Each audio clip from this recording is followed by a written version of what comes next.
And with us here in the studio, Senator Orrin Hatch, Republican of Utah, who worked on many pieces of legislation with Senator Kennedy, and Michael Eric Dyson from Georgetown University, the historian, sociologist who's written extensively about, among other things, Barack Obama. Senator Hatch, let me just talk to you first. You told some wonderful stories. Somebody told me this story about you. They said that talking about how Senator Kennedy had a way of making people feel special. They said many of your colleagues used to encourage you and congratulate you on your hobby of songwriting.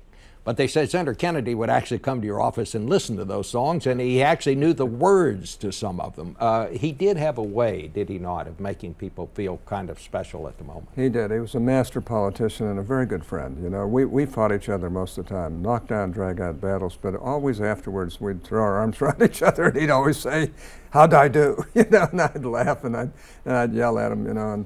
But he was a masterful politician. How is it that he was able to find that sort of sweet spot in the legislation, as somebody said to me this week, that the other person, the person on the other side of the issue, could be for?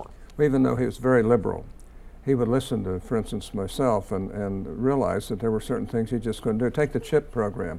When we finally did it, it was a moderate to conservative bill.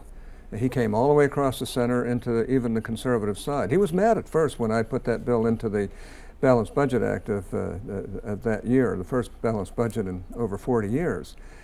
He came down and started yelling at me, and then all of a sudden they started to laugh because I started to laugh at him, and he realized how important it was. And it turned out to be one of the most important bills. We did dozens and dozens of landmark pieces of legislation, and a lot of it was because he was able to acknowledge that he couldn't get everything he wanted through, but if he worked with us, he could get some things that were good, and of course I had to do the same.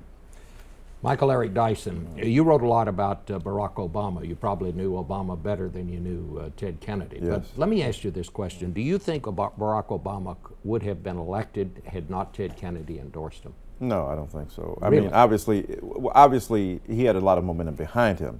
So I don't want to say that he couldn't have been elected without Ted Kennedy, but Ted Kennedy's endorsement made it a lot easier. Of course, Barack Obama had the wings of hope and the winds of possibility behind him, but Ted Kennedy was an awful powerful gust of wind that gave him a necessary lift. This was a man of American royalty bestowing upon Mr. Obama, if you will, the mantle of that kind of liberal leadership that Senator Hatch has talked about, and the courage to stick to your convictions, not to be uncompromising and unyielding, but to understand the difference between compromising for tactic and strategy and compromising the fundamental principle. And I think that his endorsement made America look seriously at this young man and those who were sitting on the fence to become much more committed to him, and those who were already encouraged by Mr. Obama's rise to go even further. Yeah, there's no question that Senator Obama appreciated that, right, and understood what it meant. Did he ever say to you, or did those around him ever say to you, why they thought in the end that Senator Kennedy decided to endorse Obama? This was a major thing, and he was taking on a big part of the Democratic Party when he did. It was. I mean, obviously, with Caroline and Kennedy's endorsement the day before in the New York Times, in the op-ed, and then Senator Kennedy the next day. But I think that Senator Kennedy identified in Barack Obama the same hopefulness that he had seen glowing in the face of his brother John and radiating from the heart of his brother Robert. I think that there was a kind of trilogy, if you will. Kennedy himself didn't make it to the presidency, though he ran. But I think that he saw in Barack Obama the passing of the baton. He saw something new, some kinetic spirit, some amazing charisma that was able to catalyze the ambition of millions of people. And when he spotted it, he knew the real thing. He knew that Barack Obama was the real deal. And so throwing his weight behind Obama was a way of continuing Ted Kennedy's legacy and also latching on to the legacy of an extraordinary phenomenon. A very short time left. How will the Senate be different now that he is gone, Senator? Well, there is no other Democrat who could carry the base of the Democratic Party and get them to do what really has to be done in a compromise situation. You see this in health care. The base doesn't want to give in on what's called the government plan. And that's a big part of it. Plus, they want mandates on employers or employees. Plus, they want to move more people into Medicaid so they can gradually get to a single-payer system.